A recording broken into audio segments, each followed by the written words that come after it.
भगवत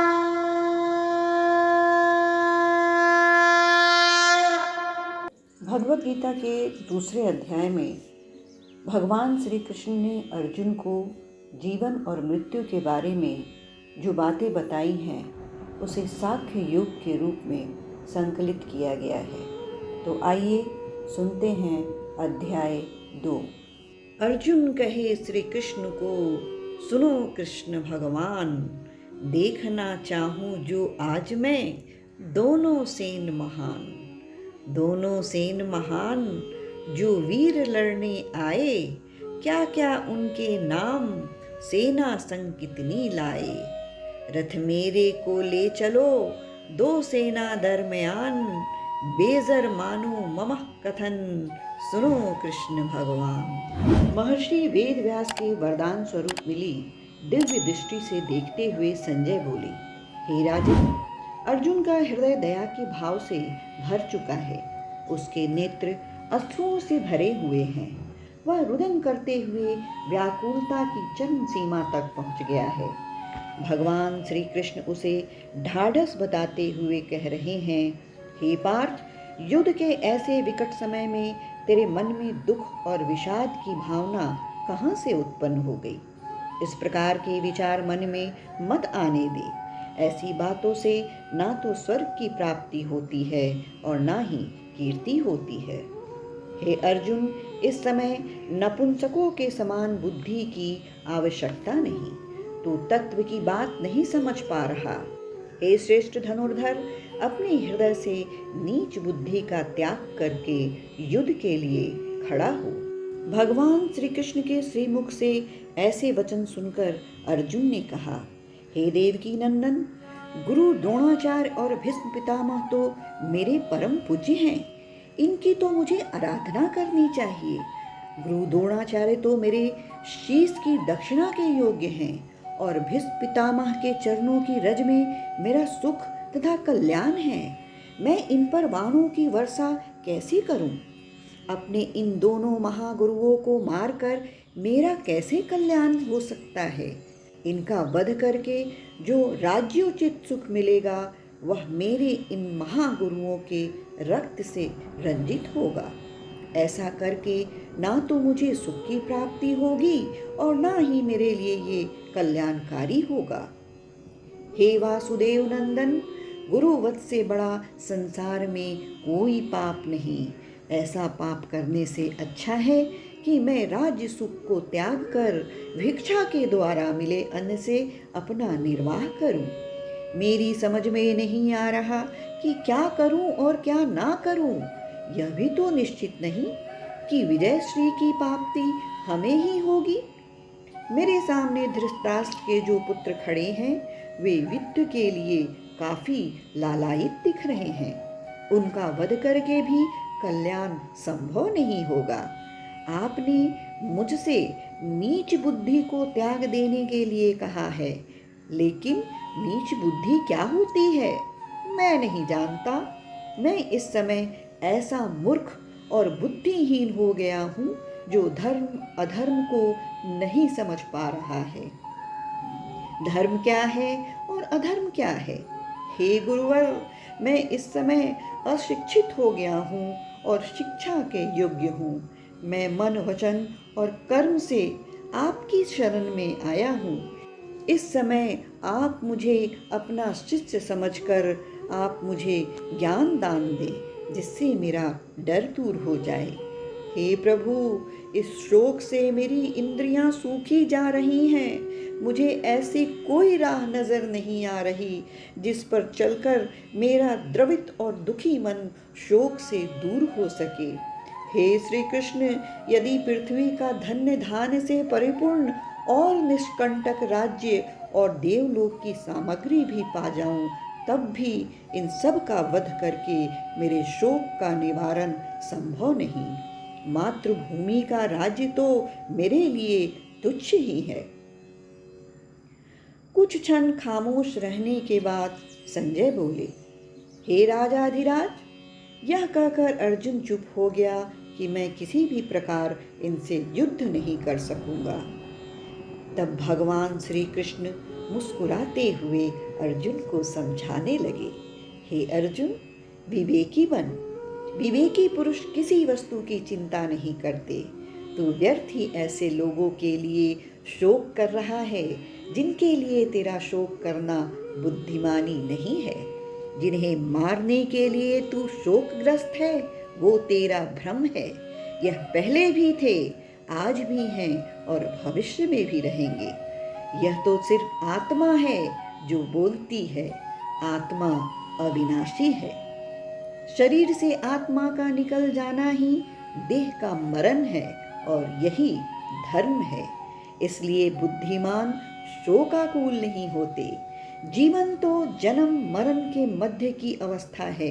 जो आज है वह कल भी थे और आगे भी रहेंगे। हे पार्थ, सोच, क्या किसी युग में अथवा काल में तू नहीं था, मैं नहीं था, या यह सब लोग नहीं थे?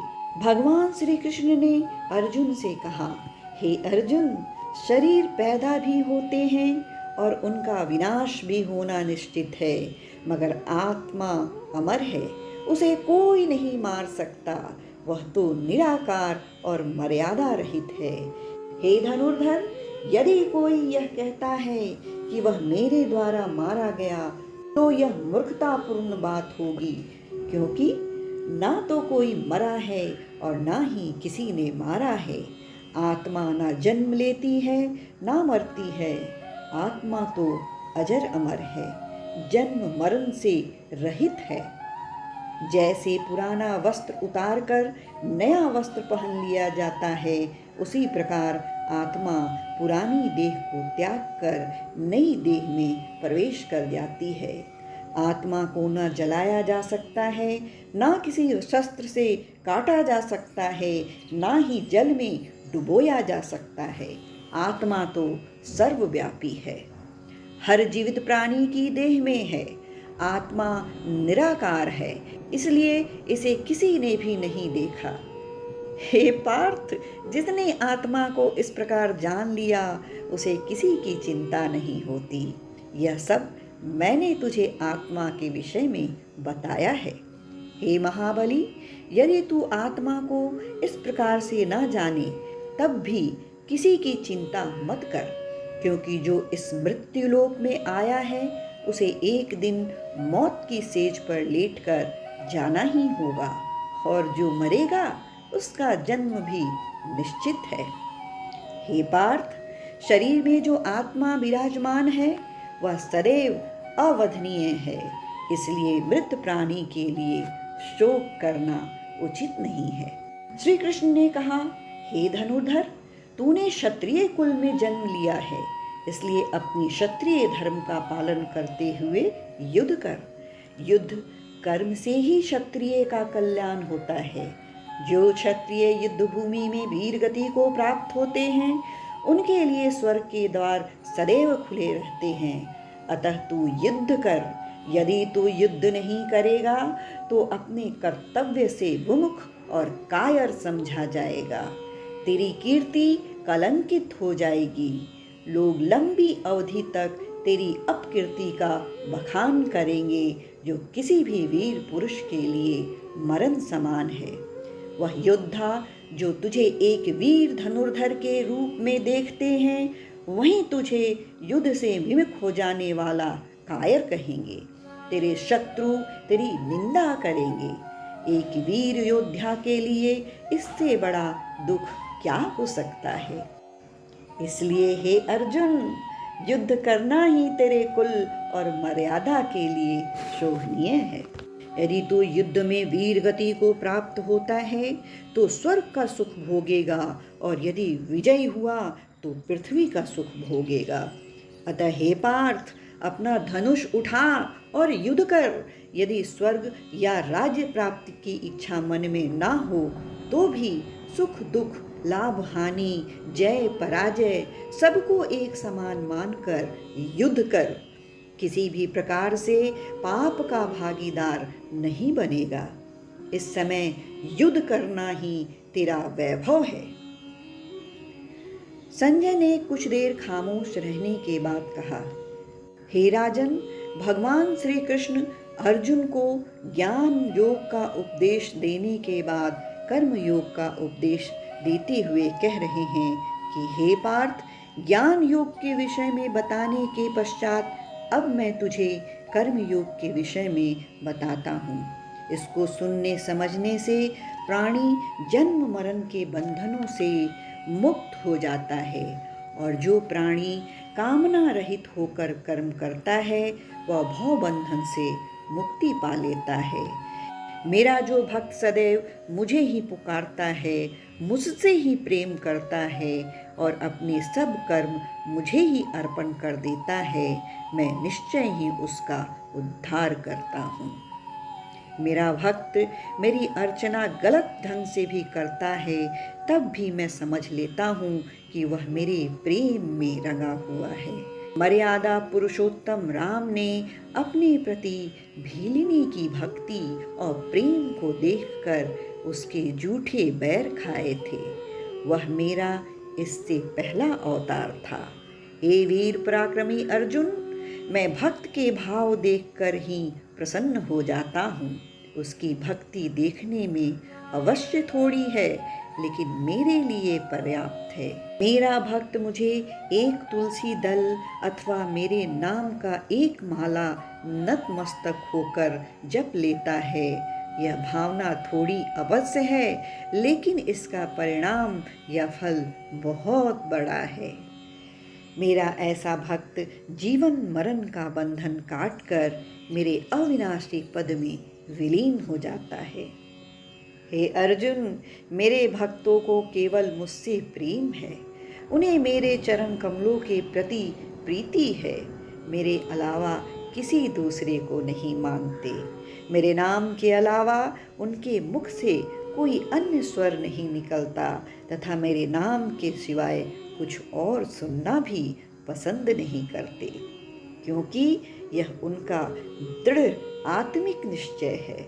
जिनका निश्चय अथवा विश्वास मुझ में नहीं, उनकी बुद्धि भ्रमित रहती है तथा मन भटकता रहता है। हे अर्जुन, अपनी बुद्धि को स्थिर रख। जिस प्रकार सागर के मिल जाने पर मनुष्य अन्य छोटे छोटे जलाशयों की ओर देखता भी नहीं, उसी प्रकार जिसने ब्रह्म ज्ञान प्राप्त कर लिया उसे वेदादि ग्रंथों के अध्ययन की आवश्यकता नहीं हो। परमानंद ज्ञान ही ब्रह्म ज्ञान है। हे पार्थ, तू आत्मा के सत्य स्वरूप के साथ अपनी प्रीति जोड़। आत्मिक सुख इंद्रिय सुख से भिन्न है। जब आत्मा ब्रह्म सुख से जुड़ जाती है तो परम सुख की प्राप्ति होती है। हे अर्जुन, आत्मा के सुख और इंद्रियों के भोगों के सुख में बड़ा अंतर है। अब मैं तुझे एक दृष्टांत सुनाता हूँ। प्रयत्न करके कुएं से जल निकालकर स्नान किया जा सकता है तथा उसका शुद्ध जल ग्रहण किया जा सकता है, परंतु कुएं में स्नान नहीं किया जा सकता और वस्त्रादि भी नहीं धोए जा सकते। तालाब अथवा नदी का जल पीने योग्य नहीं हो सकता, क्योंकि वहाँ लोग वस्त्र धोते हैं और स्नान करते हैं। जब महाप्रलय में सातों समुद्र एक हो जाते हैं तो ऐसे अनंत जल में स्नान भी कर सकते हैं और वस्त्र भी धो सकते हैं। उस जल को ग्रहण भी किया जा सकता है। इसी प्रकार आत्मा ब्रह्म के साथ मिलकर अनंत सुख प्रदान करती है। मेरे सभी उपासक ब्रह्मा, नारद या तपस्वी सब इस ज्ञान को जानते हैं। इसलिए हे अर्जुन, अपनी आत्मा के सुख के साथ जुड़। अपने क्षत्रिय धर्म का निर्वाह कर। कर्म करने से पहले फल मत मांग। कर्म करने पर फल की प्राप्ति तो अवश्य ही होगी। हार अथवा जीत में अंतर मत कर। दोनों को एक समान मान और युद्ध कर। हे पार्थ, कर्म फल का लोभ त्याग कर बुद्धि योग का मार्ग अपनाने में ही तेरी भलाई है। बुद्धि योग होने से पाप पुण्य का क्षय होगा और तू भव बंधन से मुक्त होकर परम पद को प्राप्त होगा।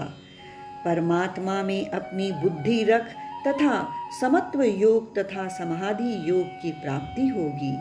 हे अर्जुन, जब तक तू मोह के बंधन से मुक्त नहीं होगा, तेरी बुद्धि निर्मल नहीं होगी। हे धनुर्धर, जो पुरुषार्थहीन है वही नपुंसक भी है। पुरुषार्थी ही सच्चा वीर योद्धा होता है। क्षत्रिय होने के नाते तू अपने कर्तव्य का पालन कर, अपने धर्म का पालन कर, क्योंकि युद्ध करना ही क्षत्रिय का कर्तव्य है। ऐसी स्थिति में युद्ध ना करना कितना अनीतिपूर्ण होगा, जबकि अधर्म तुझ पर हुआ है। हे पार्थ, अपने हृदय से दुर्बलता को निकाल कर उठ और युद्ध के लिए तैयार हो जा। भगवान श्री कृष्ण के उपदेशात्मक वचन सुनकर अर्जुन ने पूछा, हे देवकी नंदन, जिसकी बुद्धि निश्चल है उसके क्या लक्षण होते हैं? उसकी बोली और समाधि कैसी होती है? वह किस प्रकार चलता है तथा किस प्रकार बातें करता है? यदि मुझे इन बातों का ज्ञान नहीं होगा तो मैं कैसे समझ पाऊंगा कि वह निश्चल बुद्धि वाला है? अर्जुन की इस जिज्ञासा को शांत करते हुए भगवान श्री कृष्ण बोले, हे अर्जुन, जो पुरुष निष्काम होकर अपनी कामनाओं का दमन कर दे और अपनी आत्मा में तल्लीन रहे, वही निश्चल बुद्धि वाला होता है। जो दुखी होने पर किसी प्रकार की चिंता ना करे और सुख की कामना ना करे, जिसका किसी से मोह ना हो, जो किसी भी प्रकार से बैर भाव ना रखे, कभी क्रोध ना करे तथा किसी से भयभीत ना रहे, ऐसा पुरुष ही निश्चल बुद्धि वाला होता है। जो कछुए की भांति इंद्रियों को इंद्रियों के विषय से खींच लेता है, वही निश्चल बुद्धि वाला होता है। हे पार्थ, विवेकी पुरुष इंद्रियों को अपने वश में करने का प्रयत्न करता है। इंद्रियां काफी बलवती होती हैं, लेकिन निश्चल बुद्धि वाला प्राणी उन्हें अपने वश में करने का प्रयास करता है। इसलिए हे अर्जुन, तू अपनी इंद्रियों को किसी भी भांति वश में कर। मेरा नाम अपने मन में धारण कर। जो मेरे नाम और ध्यान के बिना कार्य करता है, उसका कार्य सदैव बिगड़ता है। जो मनुष्य मेरे प्रति आसक्त या मेरे भक्त नहीं होते, वह मेरे नाम का स्मरण नहीं करते। उनकी बुद्धि भ्रष्ट होने लगती है।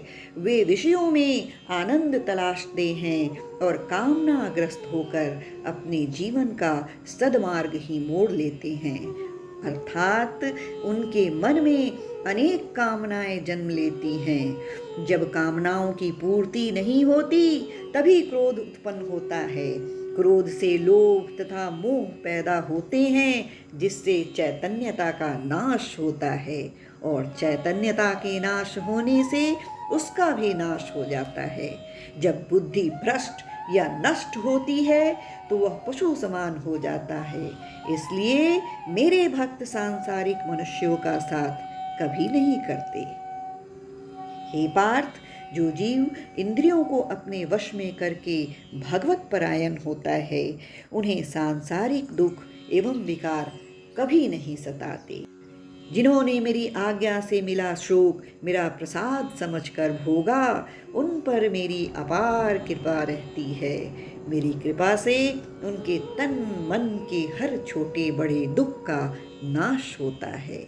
उनका मन सदैव प्रसन्न रहता है। हे अर्जुन, अब मैं उन प्राणियों के विषय में भी बताता हूँ जो नास्तिक हैं। जो प्राणी मुझ में आस्था नहीं रखते या जिनका चित्त शांत नहीं है, ऐसे जीव ही नास्तिक भाव वाले होते हैं। जो ईश्वर को जगह जगह ढूंढते फिरते हैं, यही कारण है कि उनका मन अशांत रहता है। जिनका मन भटक रहा हो, वह सुखी कैसे रह सकते हैं? शांत चित्त प्राणी ही सुखी रहते हैं, लेकिन जिनका चित्त अशांत रहता है, वह तो सुख की तलाश में केवल भटकते ही रहते हैं।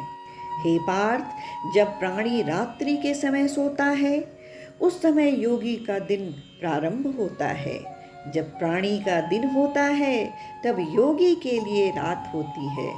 योगी रात के प्रहर में मेरा भजन करते हैं, जबकि नास्तिक विषयों में आसक्त हो जाते हैं। इसलिए जो योगी तथा मेरा भक्त है वह कामना मोह आदि सब त्याग कर अपना मन मुझ में लगाता है, जिससे उसे परम आनंद की प्राप्ति होती है।